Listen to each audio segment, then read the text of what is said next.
sophisticated, that music, nice, isn't it? Nice bit of jazz for Tom and the wine. It's just as sophisticated as Grant's shirt, really, I think. I like it. Now, Tom, you've been known to wear a jazzy shirt or two yourself on the show. I don't know, it's wonderful to be in the middle of you both. There we are. Right, on, I can see we've gone for red. And this is very good timing for me, Tom, and I'll tell you why, because tomorrow night I'm going to a dinner party where all the men are going to eat steaks. Oh, it's a steak night. It's a steak night, and I'm not normally a red wine drinker, so guide us through some good suggestions. Well, listen, perfect timing, Grant, because these are some of the ultimate steak wines. You know, I was thinking more of the kind of autumn theme. The clock's changed next weekend, you know, so it's getting into those darker nights. Do we get an hour more in our beds? Less?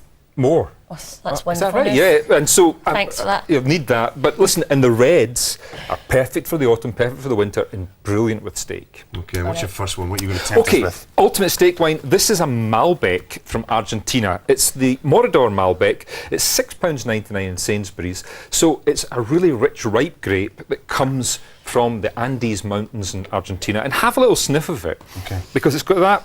You see, lovely. I don't normally drink red wine by choice, but no, you're both more kind of white wine drinkers, but it's got lovely kind of vanilla notes to it, lovely kind of plummy fruit, bit of cherry too. Oh, wait a minute.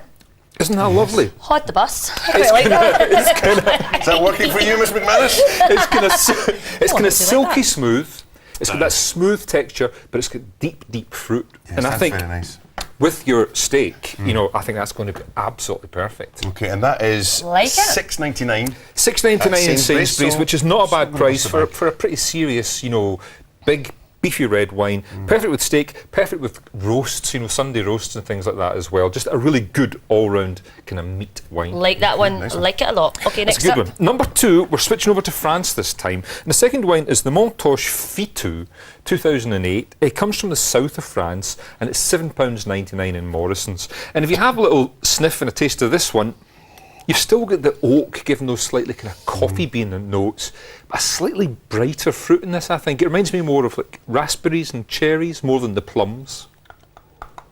That's a bit sharper. It's fresher, isn't it? It's fresher. It doesn't have that kind of weight of the first wine, but it's got that freshness which makes it really good with things like kind of casseroles, because it has the kind of just the acidity to freshen up the palate a wee bit, but does need the food, this one, I think. Yeah, so tell me, what makes a good red wine though? What should you look for? Well, listen, I mean, for me, the best red wines are all about having balance. So they've got really nice fruit, they've got good tannins, that's these kind of drying things that kind of dry in the mouth, make it quite savoury, and has good acidity. And that's what makes wine really good with food, because it's not like a soft drink. It has the acid and it has the tannin. It has more kind of grown up flavours in it. And I think these are all good examples. But Tom, how do you stop the piano teeth, the red wine teeth? Well, listen, I mean, it's true. It's one of the hazards. And they say, if you've been drinking a lot of red wine, don't brush your teeth immediately afterwards, because the wine just attacks the enamel a wee bit, you know, the acidity. So don't brush too hard. Leave it for half an hour after you've had a glass. All right, okay. Last but by no means least. Last but no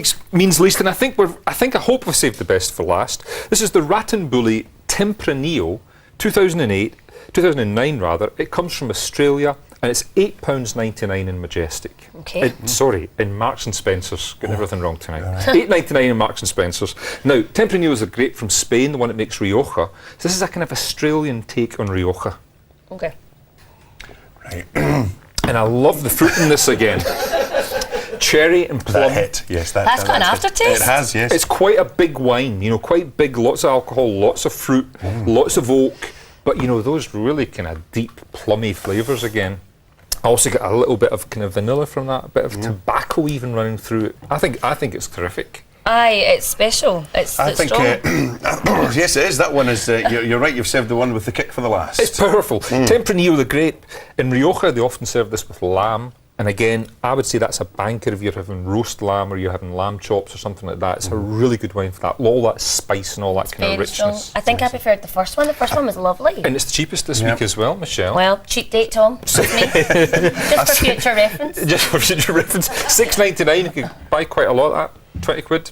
You could. Oh, yeah, if you have them with you, it's fine. Take sorted. I think I will agree with you, actually. I'll go for the first one as well. First I think one, that's the like one Oh, well, that's that, good to get the that was bargain nice. wine this week is the one that's your favourite. Great, Tom. Very, very quickly, what are we doing next week? Next week, we're going to be looking at some unusual red varieties. We did white varieties last time. We're going to do unusual reds. All right, Tom, as always, thank you very much. Have a wonderful weekend.